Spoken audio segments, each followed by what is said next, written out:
Eccoci qua. Sono contento che siate tutti qui. Sono Valentino Catricalà, il curatore della sessione arte di Maker Faire, the European Edition. E questa sera abbiamo un video d'eccezione, perché è un video di una delle più promettenti giovani artiste americane, di base a New York, Sydney Pierce. Lei basta che andate a vedere tutto quello che ha fatto, potete tranquillamente, come si dice oggi, googlarla.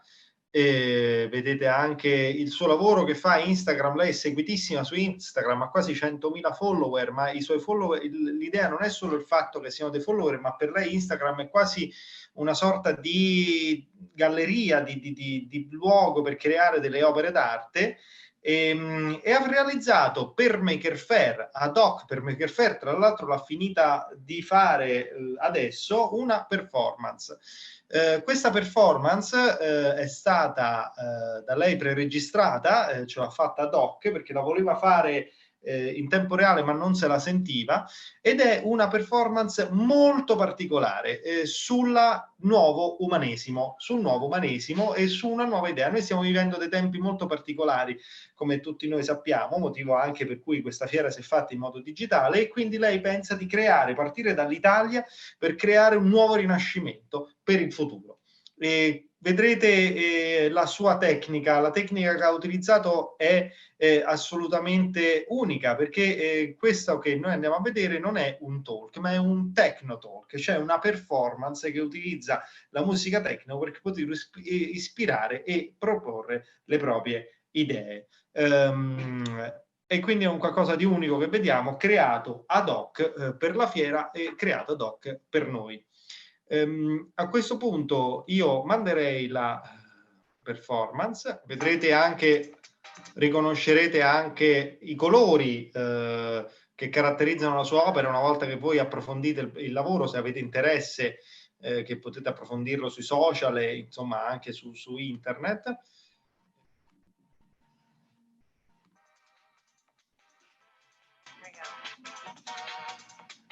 Smile, smile, be present, be friendly, be warm. Get it, girl?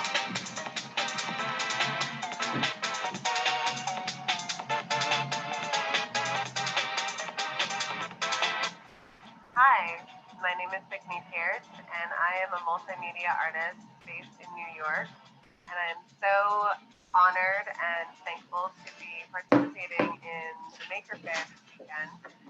I'm basically beaming in like a hologram, coming to basically do something like an artist talk meets pep talk, something in between those lines.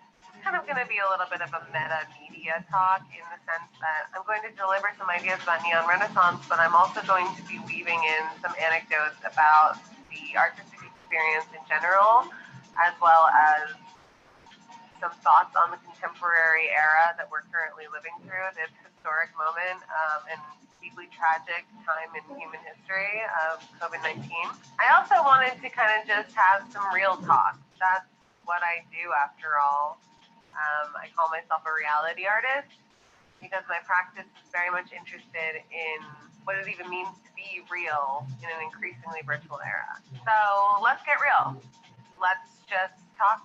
Let's talk a little bit. I've been working to prepare a conversation to present to Maker Faire, and yet every time I go to hit record this week, I'm drawing blanks.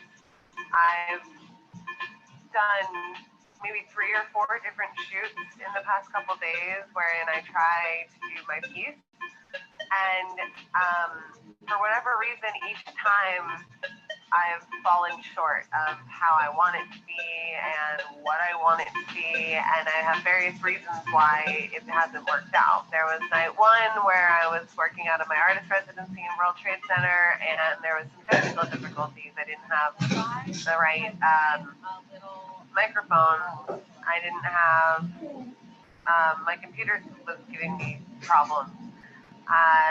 So second night, I came back to World Trade Center, pulled an all-nighter, and there was just multiple failures, multiple moments wherein I was like, this is not happening. Here's a clip of me in the middle of the night talking about my various leads and failures, which I thought would be kind of fun to include. I need my wireless headset. I hate this stupid fucking microphone. It looks stupid.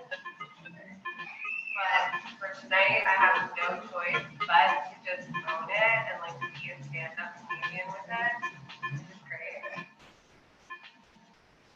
So then last night, I tried a new setup wherein I did this, and I was like, I'm gonna try more of like a live DJ set with music and doing kind of more performance of the word. And that, I tried it. I recognize the difference between the philosophical, the natural, the spiritual, the supernatural. Recognize the difference between the supernatural, the scientific, the superstitious, the philosophical, the natural.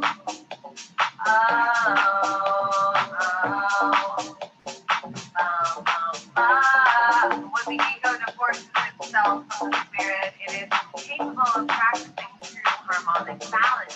See, when I say spirit, I do not mean a traditional idea of quote-unquote God. It needs a little more work.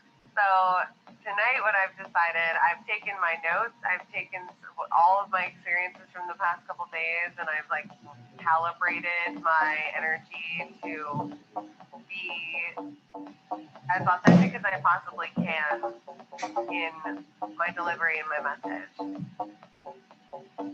The reason that I'm here tonight is to speak about my ideas around the concept that I call a neon renaissance, essentially a shift in consciousness in order to induce a more harmonic planet Earth, a more harmonic existence and experience here on planet Earth. It's something that I've been writing and thinking about for the past year, and it's just something that I talk about a lot. I have a lot of conviction in my message and my purpose, which seeks to speak about these ideas and my belief that one of the greatest attitude adjustments that we could be taking on in the 21st century is that of the Renaissance person. I'm very much inspired by the Renaissance movement and the way that it essentially brought color, light, and dimension into dark ages, and how when we are in dark times, we need to look towards innovative and pioneering spirit in order to lift us out of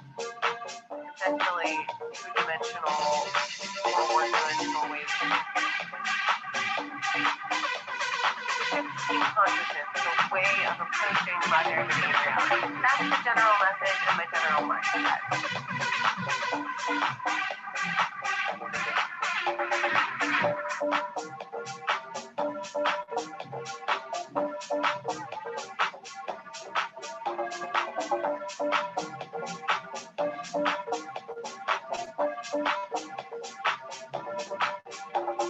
But for whatever reason, the task of articulating this concept over the past couple days proved to just be really eluding me, elusive.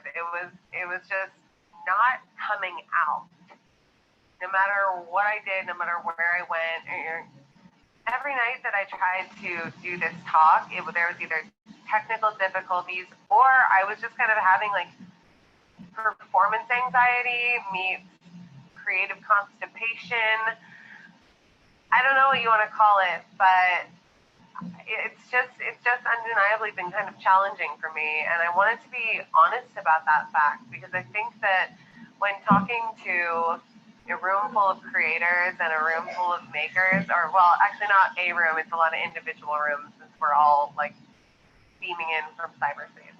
Hey guys, I've just been really musing the creative process throughout this past week of working on this video and working on this talk and working on my delivery and working on the multimedia, and just thinking about how long sometimes ideas can take to come into fruition, as well as the way that atmosphere and environment and the general energy of the time can be very much impacting one's ability to communicate properly.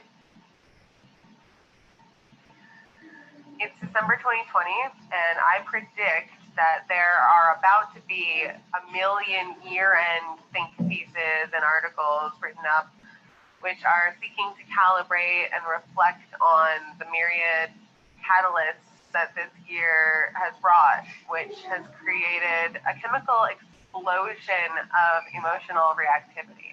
When I look back on this year, I personally am going to think about just this overall muddy and ugly energy that swarmed the collective psyche. Terror and confusion of this pandemic, collective trauma, tragedy of millions of lives lost, the hopelessness and anxiety of not knowing when this is going to be over. It's like the people who have lost their family members, their homes, their businesses, or even just their hopeful spirit. The kids who lost their education and socialization this year and the impact that that's going to have on them for the rest of their lives. The medical workers who are stuck in a trauma loop with no end in sight. Combine that with the chaotic fury of the protests surrounding George Floyd and all that George Floyd's murder represents, as well as all of the economic instability that this pandemic has brought, not to mention the climate crisis, which was already, a burden on our existential doom spiral. And just the overarching hardship that people are going through and not being able to be together, not being able to connect, not being able to be in the same room as each other. It's a lot. It's a lot. And so this right here is the first performance or public speaking that I personally have done since COVID. And the decision to remain on the sidelines this year is a decision that I made with intent, with purpose. A lot of my energy over the past year has been specifically zooming in on observing these issues, contemplating solutions. What does that look like? And configuring ideology that surrounds the positive and creating positive energy in the world and trying to figure out how art can be a vessel for that without negating all the negative in the world. And so in this experience of trying to figure out positive solutions for what seems to be a consistently negative pollution, it's required me to figure out some ways to maintain positivity despite all the odds being stacked against that. I call myself a reality artist in the sense that I use my life and myself as vessels for communication and for reflection about reality as I perceive it. What is real in an increasingly virtual era? It's the question that keeps me up at night, and it's been the central driving force behind my work over the past 5 years. I've often said that I'm not so interested in virtual reality, but rather I'm interested in the way that the virtual is impacting the real. What is a life lived on screens doing to us as a collective people? What impact is the virtual having on our semblance of reality and normality? I call this concept virtual normality, the normalization of a virtual communication and the way that we are being constantly dealing with infiltration of simulation. So I've spent the past few years exploring these various paradoxes surrounding reality in my art. My ideas have been expressed in various exhibitions, installations, performances, and they encompass my various terms and ideologies. Some of these ideas are virtual normality, faux realities, metamerism, reflections with 3 X's, digital streams of an uploadable consciousness, and of course, American Reflex, which is a short film that you can watch online. So I've been exploring these ideas for the past couple of years, specifically dealing with what reality is, how we're functioning within it, and what it's doing to our perception. A little before COVID hit, I had really been going through an artistic recalibration of sorts and just feeling like I had some new subjects and new ideas that I really needed to tap into, and new mediums that needed to be expressed and explored because I felt that I was not able to fully communicate my ideas to their full extent or potential unless I really hunkered down and like did some soul cleaning and some new work and just kind of being quiet for a little bit. I just had this unquenchable thirst to push my ideas deeper beyond the levels of gallery walls and trying to get into people's minds a little more than what I was able to do in the art world. I kept on returning to this idea that my message and my media and my ideas surrounding the future could potentially be really enlightening for people who do not engage with art, and that I was potentially limiting the importance and the impact of my work by only going into a fine art audience. What I'm increasingly gelling on these days is just this feeling that this work deserves proper contemplation, proper expression, and proper articulation, and to try and find ways to make it as accessible as possible to everyone, not just art patrons and not just people who like when I look at modernity and when I look at the news and when I look at the ways of the modern world, I'm disenchanted by the lack of reverence for art and nature and spirit. And I'm talking in a broad sense. Like I'm talking about the masses, you know. I mean, obviously there are many people who do hold reverence for these things, but it's my perception when I look at the trauma and the energy of the world and the way things are going that like there's just a couple of blocks and there doesn't seem to be enough of a reverence for the way that creation and the way that inspiration and the way that enlightened thinking can truly be a light in a dark tunnel. And I think that's part of why I was growing frustrated and disenchanted with some of the limits of the art world, with this feeling that my words and my work are getting out there, but I don't know that they're necessarily hitting some of the people who really could use to hear this, which is just like the everyman, the average American, the average person who really doesn't look at art, probably doesn't think about art much, partially because art has been so branded as luxury. And it's slightly inaccessible to people because it's a privilege. It's a privilege to be able to think about these things, period. Most people have to go to work all day and they don't have time to like sit around and get existential on, reading some Foucault or whatever. But, and this is kind of a gravity that I've been centering on, I believe that we as a human race ought to be prioritizing some of the spiritual energy that is emitted and released through artistic thought and through artistic and creative expression, through the various ways that being one with nature can truly have a profound impact on humanity, on people, on our minds. It calms us down. It gets us feeling a little bit more centered and grounded. And when the world feels like it's spiraling out of control, when it's this kind of long-form dumpster fire that we're watching on this bad reality show that is life all day, every day, the art brain flows throughout my whole my art brain, my art soul, it really is obsessed with the idea of finding ways to get art out there for more people and for more people to engage with in a way that's meaningful. So this takes me back to my ideas of a Renaissance spirit and what that means to me, why I'm motivated by that idea, why specifically Renaissance is the word that I use, and why neon Renaissance. What does it mean? Okay. So it's a play on words. Neon Renaissance. It's neo-Renaissance, but it's not a neo-Renaissance, okay? It's a neon Renaissance. It's a neon Renaissance. And it's not even necessarily about like color, like the specific palette of neon. Like you don't have to love my color palette to engage with this idea.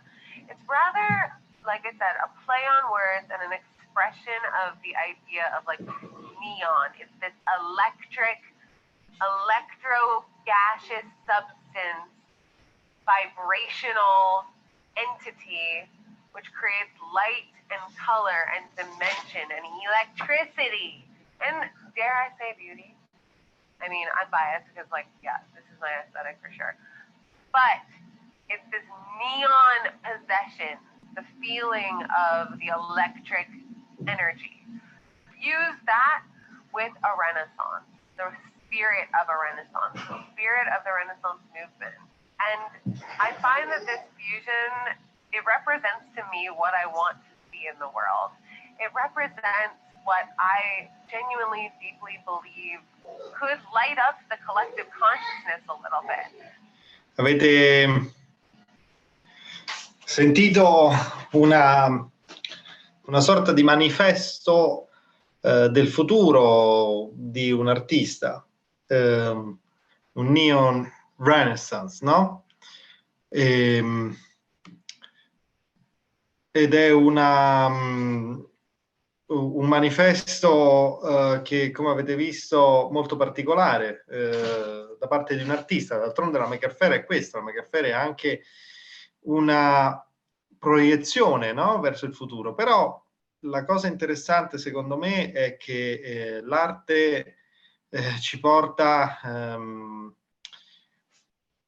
verso una nuova idea di innovazione, che non è quella che spesso si vede e che si vede anche in questa Maker Faire, giustamente, cioè dell'entusiastica accettazione dello sviluppo tecnologico. Lo sviluppo tecnologico è bene in sé, no? Questa è un po' quello che crediamo. Ma una visione un po' più approfondita. Lo sviluppo tecnologico è bene in sé in alcuni contesti, in alcune situazioni e soprattutto all'interno di alcuni contesti di pensiero. E un po' questa è la sessione arte che vuole dare, in un certo senso inserirsi dentro il mondo dell'innovazione che è la Maker Faire, per far vedere che i lati anche più critici dell'innovazione tecnologica, che serve a limare e a vedere la vera innovazione tecnologica, cioè l'innovazione tecnologica che veramente porta poi del bene al futuro e all'umanità, perché non tutta l'innovazione tecnologica è bene in sé, incondizionato, incontrastato e senza riflessione. E quindi adesso più che mai abbiamo bisogno di riflettere sull'innovazione, sulla tecnologia, sul sviluppo dell'uomo e dell'umanità, e questo è un modo che ci ha fatto vedere l'artista americana Sidney Pierce, è il suo modo. Se vedete nel padiglione arte ci sono tantissimi modalità diverse di riflettere su questo, dalla realtà virtuale alla realtà aumentata. 3 artisti che hanno lavorato con un'azienda per creare opere in realtà aumentata, ad artisti come Milton Manetas che utilizza la distanza, la camera, possiamo accedere al suo padiglione tutte le volte che vogliamo. Lui è in Colombia, quindi dalle 4 in poi, perché ovviamente i tempi sono diversi, lui si sveglia alle 4, per lui è mattino, e accedere, lui dipinge come se noi guardassimo costantemente dentro il suo studio, fino ad opere di artisti che hanno creato ambienti virtuali per riuscire a creare una nuova forma di socializzazione. Quindi questo ci dà l'arte. Io spero che voi possiate seguire gli eventi di Maker Art, seguire le opere che sono state realizzate ad hoc per la fiera. Il 90% delle opere sono ad hoc per la fiera. Sono state pensate per una fiera online, non pensate per una fiera fisica. E cercare appunto di riflettere insieme agli artisti, di aprirsi alle suggestioni dell'arte nella riflessione del nostro tempo. Vi ringrazio per aver partecipato a questo e per aver partecipato agli altri eventi di Maker Faire, questa nostra edizione sperimentale che assolutamente è una sfida per noi come per voi, che la guardate, e speriamo di vincere questa sfida insieme. Insomma, noi ce l'abbiamo messa tutta, abbiamo lavorato tantissimo per portare tantissimi contenuti, il più possibile originali e il più possibile innovativi anche. Grazie e a domani.